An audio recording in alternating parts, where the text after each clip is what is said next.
16th of September 2019, Sunday, 6:17 p.m. My name is James and this is Slopfest. Welcome back to your, we'll lose the word, weekly dose of weirdness and exploration into the minds of strange people doing strange things.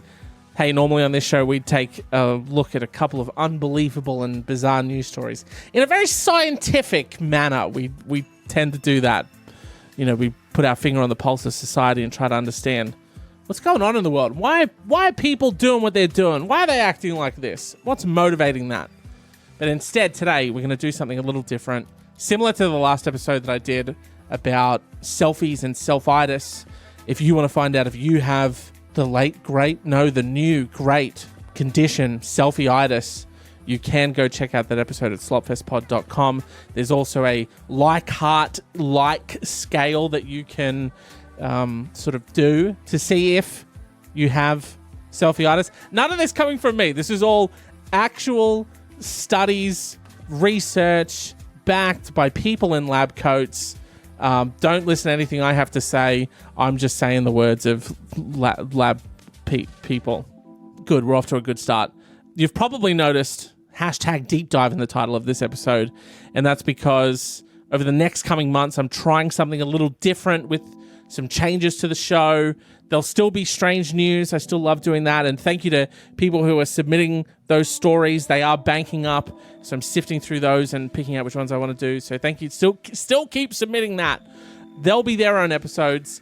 Then there'll be these deep dive episodes, similar to the last episode that we did about selfies and self-itis. And then there'll also be advice episodes, which you'll be able to see. They'll have hashtag advice in the title. You know, long-term listeners of me saying words into a microphone will know that I used to do an advice podcast called The Advisory. I very much love that style of show, I guess. So I want to bring that to here as well. So look out for those. But the podcast, it will still center around what it's always centered around, really, which is people, what influences them, their behavior, their motivations, what drives them to do what they do. If you've been here for a while, you know that, that's what it's all about. That's what absolutely fascinates me. And I'm assuming people are somewhat of a fascinating enigma to you as well if you're here listening to this. So if all of this sounds like something you'd be interested in, then come with me on this adventure and on this deep dive into social media and the rising trend in plastic surgery. So to kick this off, in 2016 alone, just 2016, the first year that Google Photo rode into town on his digital horse, users uploaded more than 24 billion selfies. Just in 2016. What phone was kicking around in 2016? Apple phone. Let's Google this. 2016. So what were the majority of people rocking around with? The SE? No, that's wrong. No one bought that phone. iPhone 7, the 7 and 7 Plus was just shitting out 24 billion selfies and dumping them onto Google Photo in 2016. I thought that was somewhat of an alarming figure, first of all. No one needs to see anyone that many times. There's only 7 billion of us. Why are there 24 billion selfies anyway? Social media provides users the opportunity to present the best version of themselves to the public. Absolutely. If you go to Slopfest Pod, at Slopfest Podcast on Facebook, Twitter, and Instagram, you'll just see the best representations of me in this wonderful show. Unfortunately, this has led many users to base their self-worth as contingent upon their appearance. There are a variety of applications such as Facetune and Photoshop. Sorry, I just had to check to make sure that I was recording. I got paranoid for a second there that I wasn't. And I thought I was just talking to me in this room. So we're good. There are a variety of applications, such as Facetune and Photoshop, that allow users to soften wrinkles or alter the size and shape of their facial features, all in service of enhancing their appearance. More commonly used applications, such as Snapchat and Instagram, even have these filters built in, making digital appearance manipulation readily available to their users. I'm also wondering I wonder how long it sort of is before people are deep faking their social media accounts. I'm sure, but you'd have to have other good-looking people, and generally those good-looking people also have big social media followings. So you can't deep fake out a social media following. I have seen there are like these Hatsune Miku type, digital people who have social media followings now. There's some girl and she's not real. She's just a digital person. She's a digi girl. And someone inserts her into real photos, I think, and she has like a sizable following. So shit's getting buck wild. It's getting so buck wild that we don't even care if you're real or not. Sorry, I just had a very Matrix moment. Just waiting for me to wake up in a pod.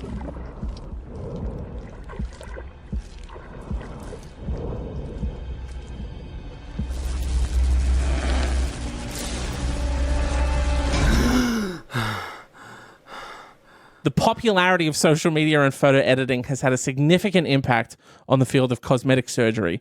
In 2017, a survey of facial plastic surgeons found that 55% of surgeons reported seeing patients who requested to improve their appearance in selfies. Like, dog, not in real life. Not in, oh my God, I've got a friend's wedding coming up and she has 1 million followers on Instagram and I'm going to be in the background in some of these photos. So, no, because then you'd still be social media. God damn it. This pernicious social media. It's in and throughout everything, isn't it? They want to improve their appearance in selfies. I mean, just get, the Adobe.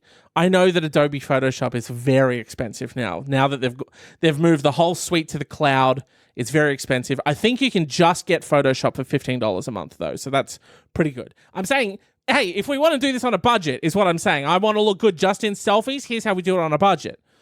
First of all, we hit up a YouTube video about how to do the poses.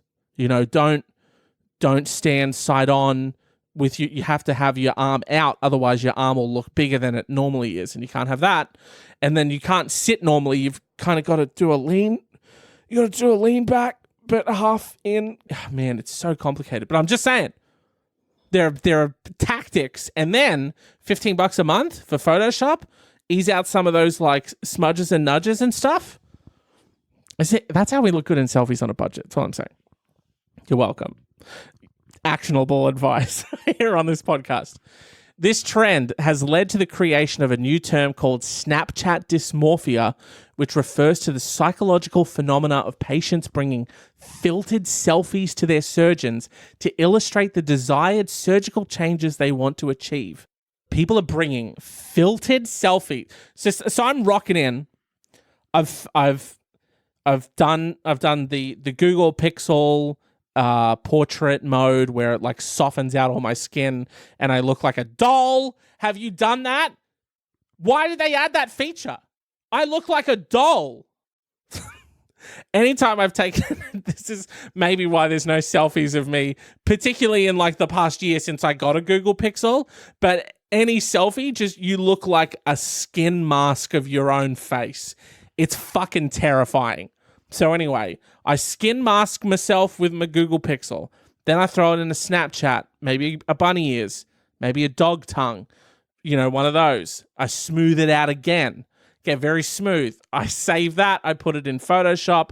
I smooth that again, hit it with like a blur and a smoothing, like the beauty photo techniques. Then I print it out and I take it to my doctor and I say, I want this mug to look like this pic. Make it happen, doc. That's kind of like that. This is the 2019 equivalent of taking a photo in to your hairdresser and being like, I want this haircut. I want to look like Ollie Sykes from 2009, please. Me, James, I would like to look like Oliver Sykes in 2010. Thank you. I'm ashamed to admit that I did this once. There used to be a hairdresser across from this place I used to work at, and I was smoking back then, and so I would go out for smoke breaks, and they'd be playing shit like A Day to Remember, oh, Ring a Ding Ding, hello,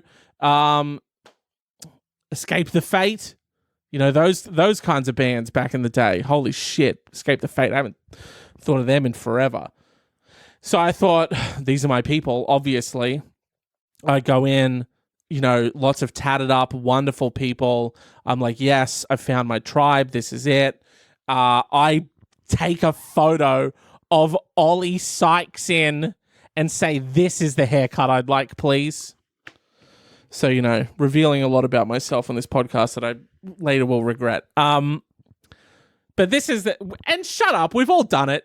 Don't act like you haven't done that. Don't act like you haven't taken a picture of Ollie Sykes into a... You've done it, is what I'm saying. We've all done it. We've all been there. And if you don't want to admit it in public on a podcast, then whatever. But you've done it. Message me. DM me about it. At Slotfest Podcast, Facebook, Twitter, and Instagram. I won't tell anyone. Your secret is safe with me, but I know you've done it. Basically, what I'm saying is this is the 2019 version of that. You take in a face, but it's not even... This isn't even a celebrity's face. I want to look like Brad Pitt from the movie Fury, please. Thank you. No, it's just, I want to look like me, but smoother. That's kind of weird. Here's a picture of me, but way smoother. Here's smoother me. Make this a reality. I'm not trying to make fun of anyone who, wants to get plastic surgery, each to their own. I'm just saying... I don't like that people maybe aren't happy with themselves. I understand if there's something that you want to change about yourself, but I don't feel like people should feel like they need to. You know what I mean? Yeah. A study published this year by Chen et al. Was the first, if you haven't been, fucking... What does the et al. Mean? I went to university for 3 years, still don't know. Tweet me, let me know. A study published this year by Chen et al. Was the first, I'm probably saying it wrong too, so, make fun of me for that, was the first look into this relationship. This was a survey study of 252 participants, with the majority being Caucasian females around 25 years old who had not previously had any cosmetic surgeries.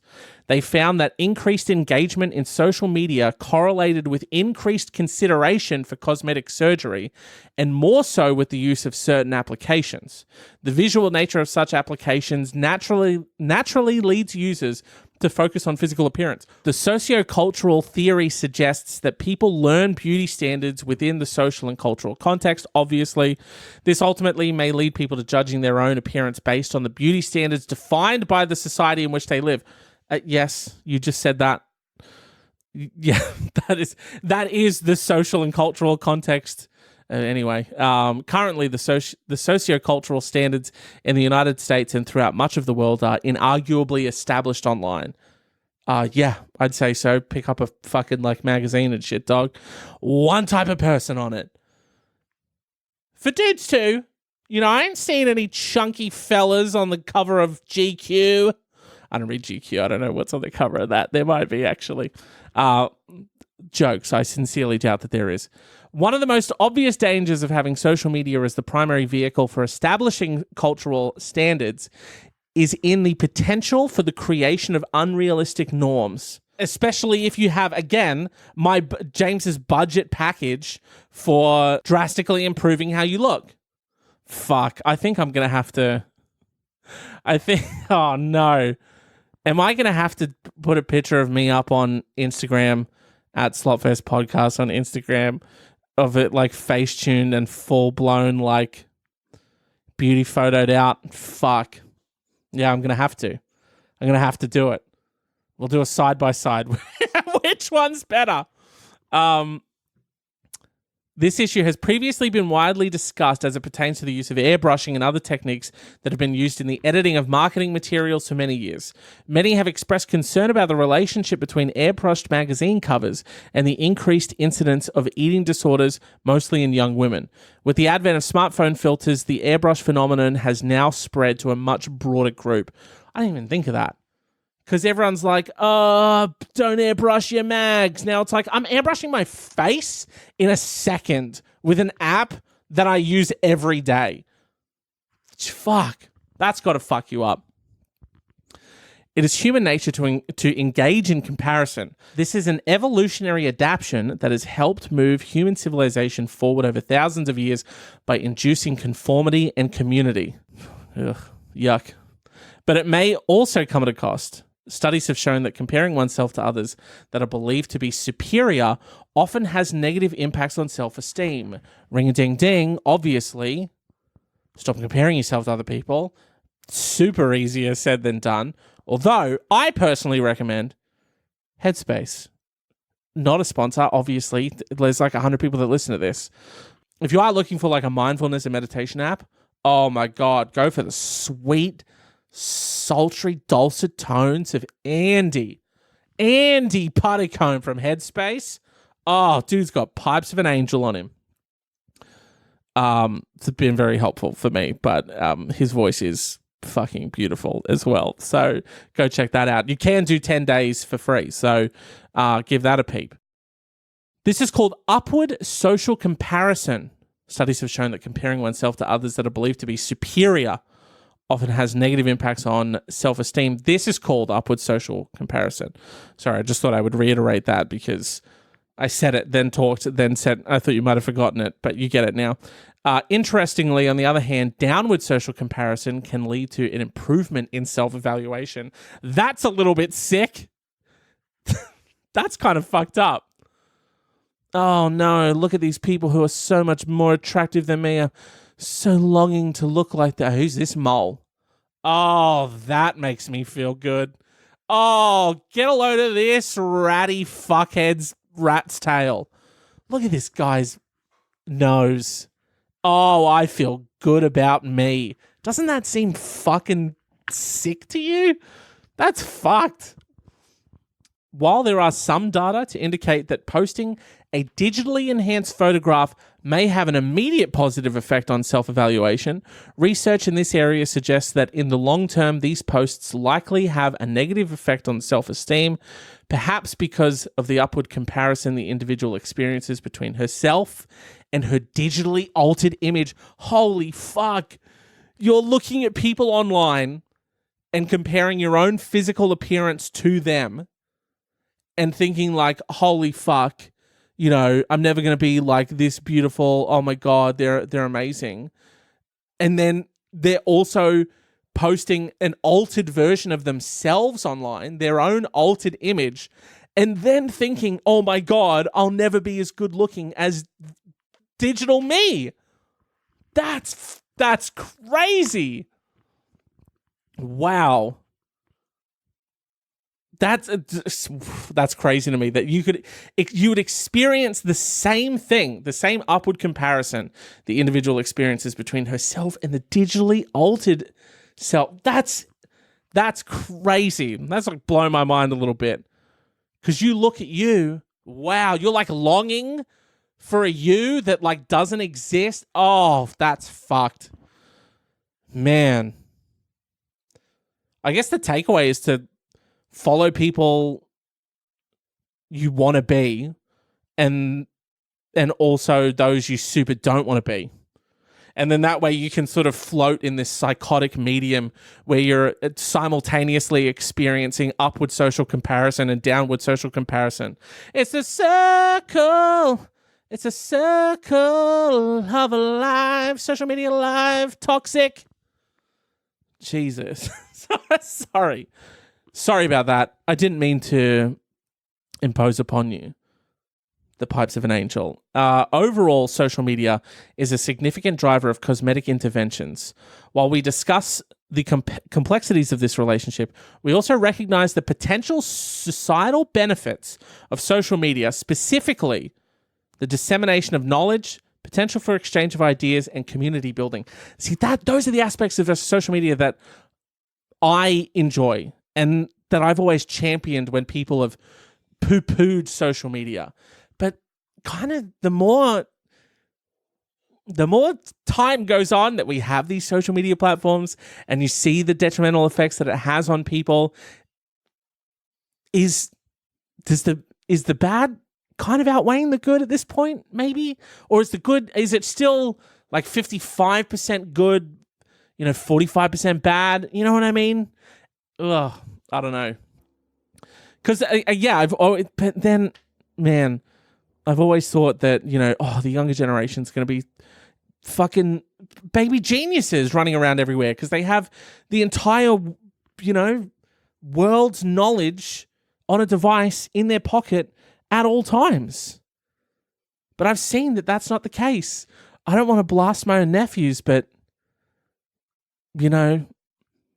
sometimes you just see people saying lit in real life and you're just like, everything's doomed,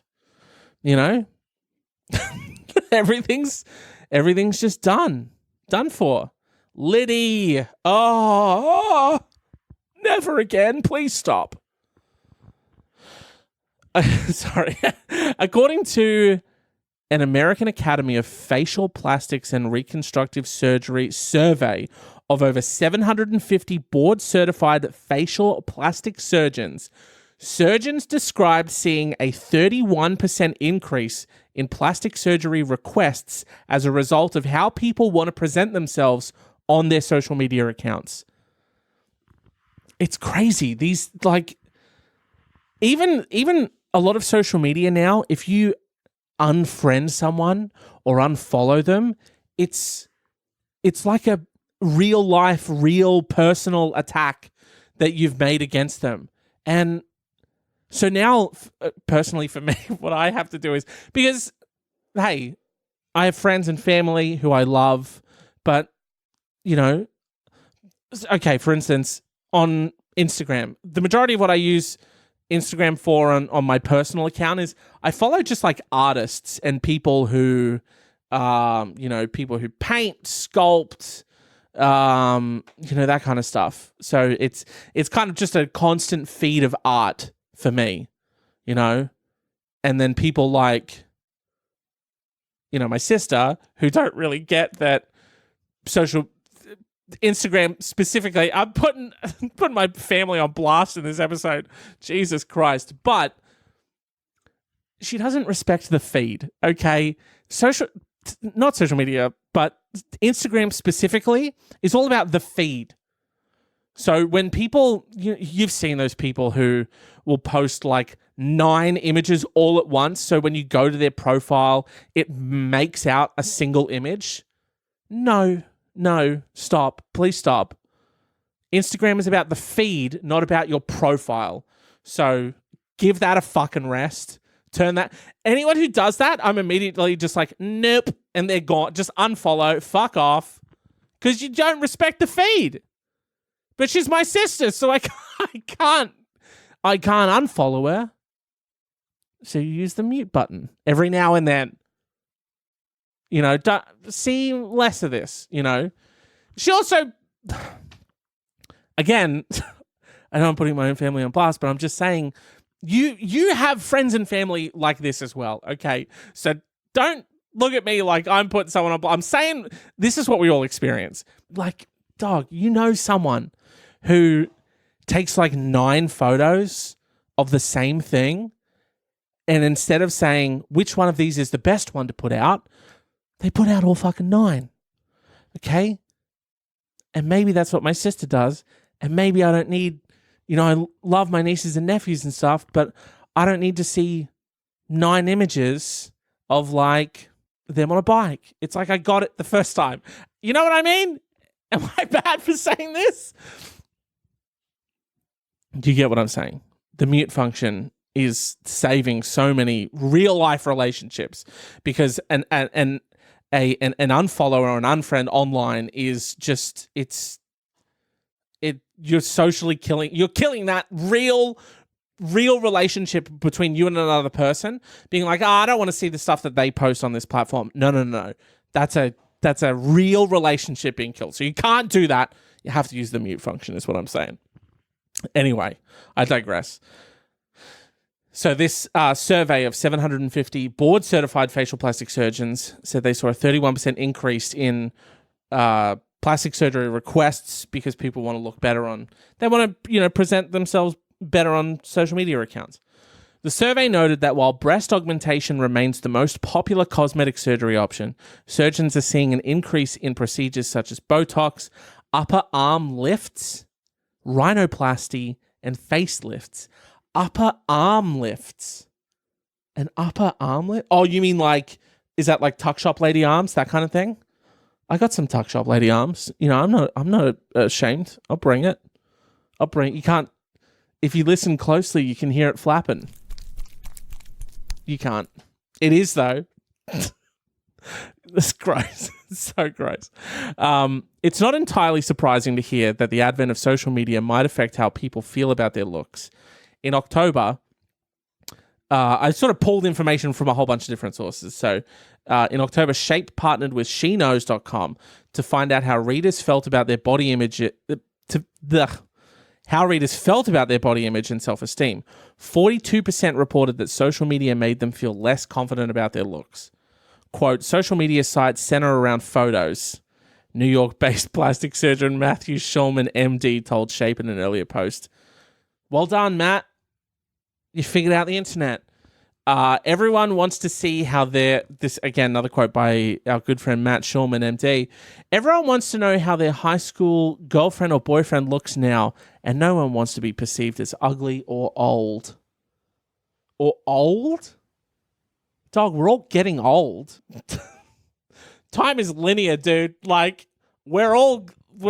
everyone's looking older. Oh my God.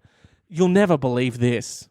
I looked up my old high school girlfriend the other day, now that we're 40. I looked up my old high school girlfriend, and she looks older. Yeah, dude. It'd be way weirder if she looked younger. Or the same. Fuck.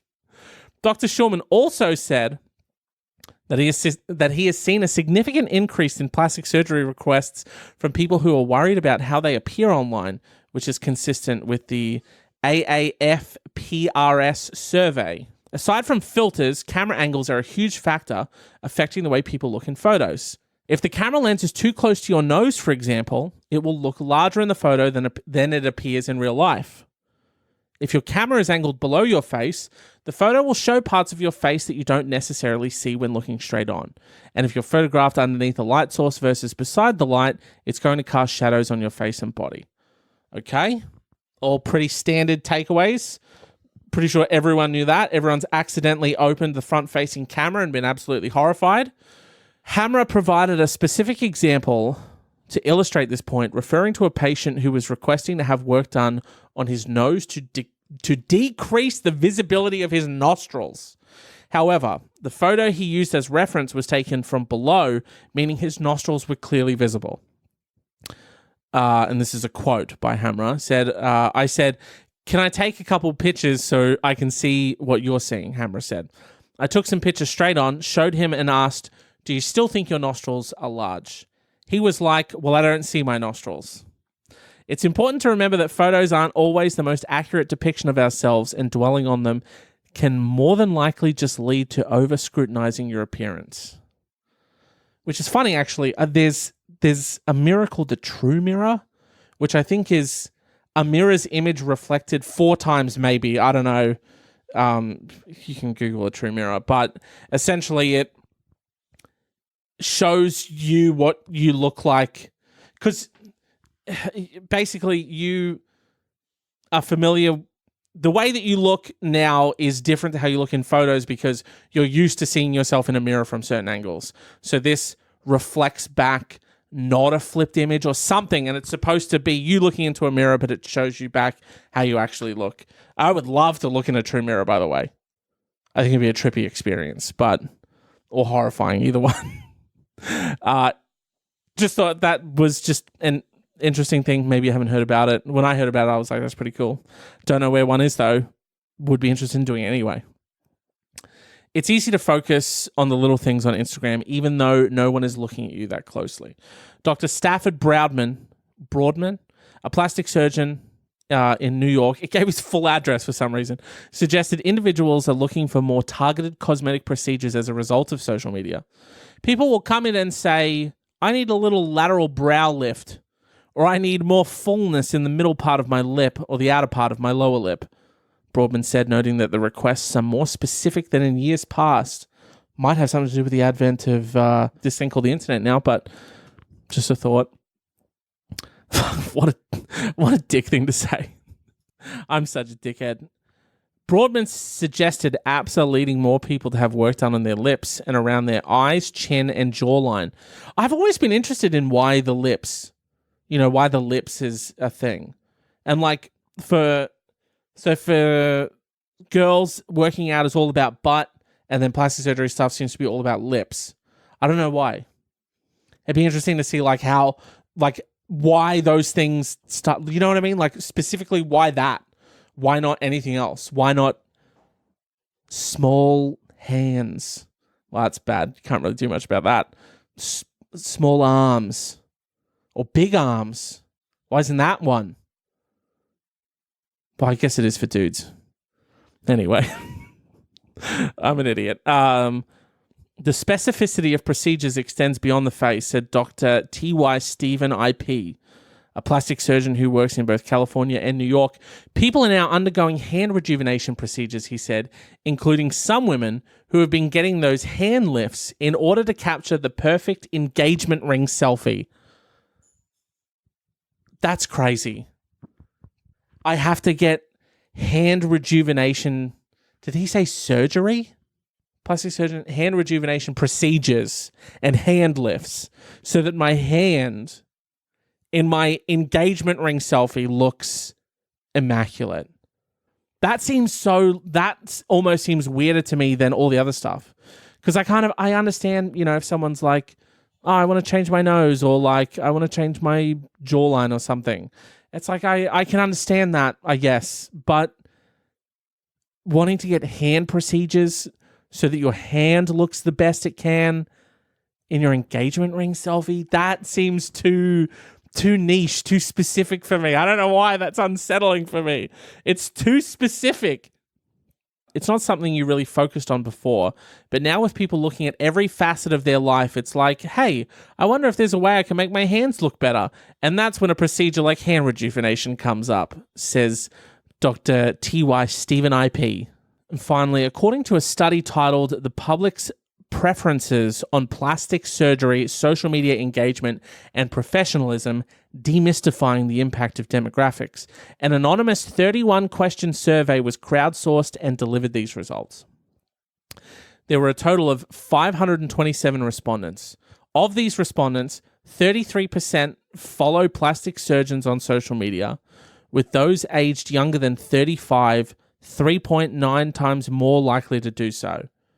So 527 respondents, 33% of those respondents follow plastic surgeons on social media, and anyone younger than 35 were 3.9 times more likely to follow a plastic surgeon on social media. Which seems, it's so strange now that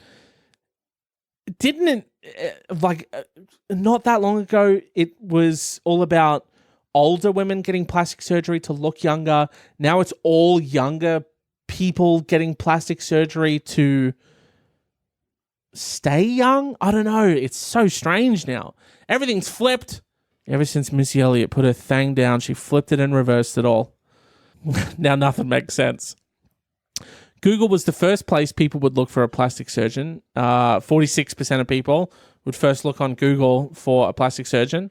When asked what was the most influential of all online methods for selecting a surgeon, practice website ranked first with 25%, but social media platforms ranked higher as a whole, 35%. It's same with like a tattoo artist. You want to look at their work and go like, okay, yeah, I like their style, or I like, they have... It's kind of like social proofing in a way. It's like, okay, I can see this dude's done like a gang of tattoos, all looking really good. Cool. I know that if I go to him, I'm going to get some good shit. I'm assuming is the same thing, right?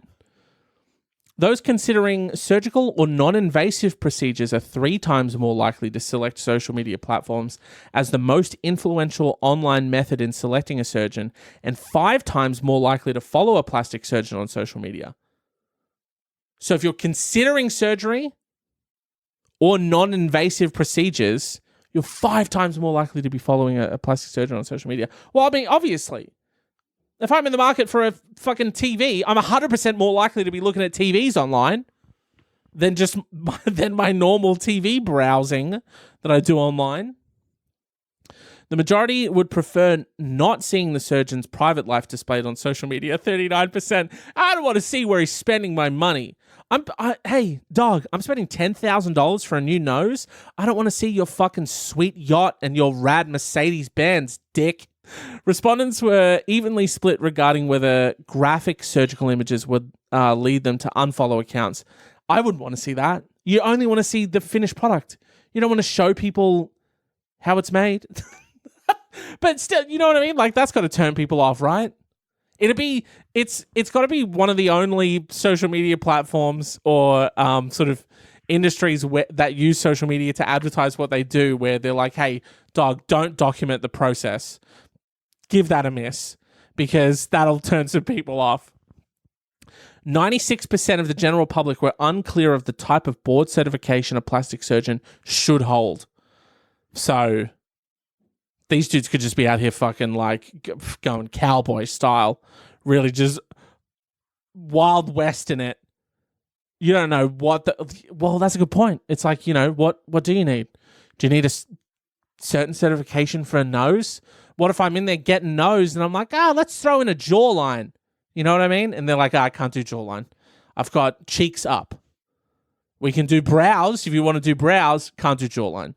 I'm only certified cheeks up. You know what I mean? It's confusing. So much to learn. So much to see.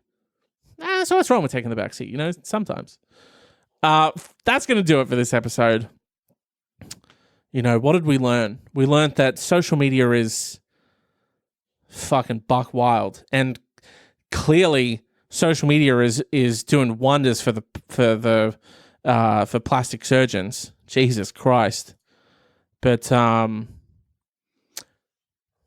you know, it's hard. Really, it's because, you know, what am I going to say? What am I going to give some fucking stupid takeaway about, like, love the skin you're in, be you, love yourself. You don't need changes, because, you know, it's fucking your life, dude. It's your life and it's your money, and, you know, people perceive themselves differently, and if people want to do this and that's, you know, they feel that they want to correct something about themselves, who cares?